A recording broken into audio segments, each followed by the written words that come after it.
J'essaie de pas trop penser au public au moment où je suis dans la conception, parce que j'ai peur de perdre un peu d'honnêteté en fait vis-à-vis de moi, en cédant à la question est-ce que ça va plaire ou pas, et en fait finalement cette question m'appartient pas vraiment quoi.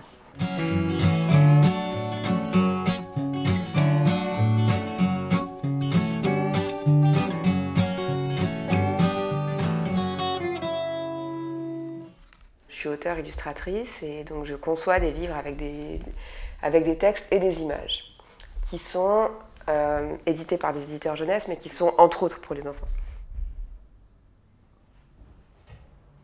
Celui-là c'est mon premier livre vraiment d'auteur où j'ai fait des textes et des images. Donc le principe c'est que sur chaque double page on a un homme et un animal qui ont échangé leur tête.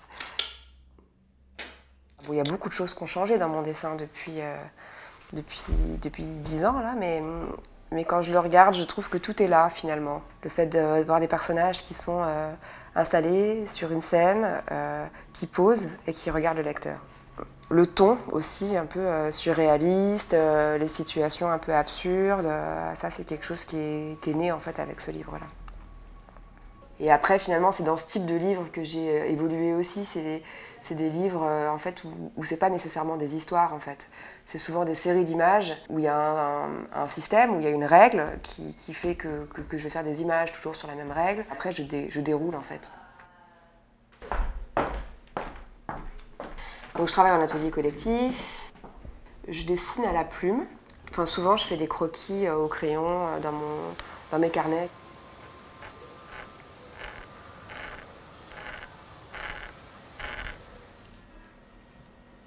Et ensuite je scanne mon dessin et je le colorise à l'ordinateur. Bon, je suis la deuxième de 4 enfants. Et en fait, je pense que le dessin m'a permis de trouver une place un peu dans ma fratrie, quoi. Je suis devenue celle qui dessine. Et n'étant pas d'une famille d'artistes, le fait de dessiner, c'est aussi quelque chose qui m'a permis de partir. Je me rappelle être une enfant qui voulait beaucoup partir. Quand j'étais petite, je faisais des bagages, je jouais à partir tout le temps. Et donc le dessin, ça m'a permis aussi de partir symboliquement et puis en vrai, après de partir et de trouver une place à moi, quoi. Donc ça, ce sont des livres au crayon de couleur, en collaboration avec un auteur qui est Matisse, qui est aussi mon compagnon dans la vie. Pour Dolores Wilson, en fait, c'est moi qui ai inventé ce personnage-là. Et après, je l'ai confié à Matisse pour qu'il écrive les histoires. Je pense qu'elle ne me ressemble pas objectivement, mais par contre, c'est comme ça que j'aimerais être. Elle est un peu entre deux âges, c'est un personnage très indépendant, c'est une adulte, a priori, parce qu'elle vit seule avec son chien. Et puis, elle est pleine de fantaisie.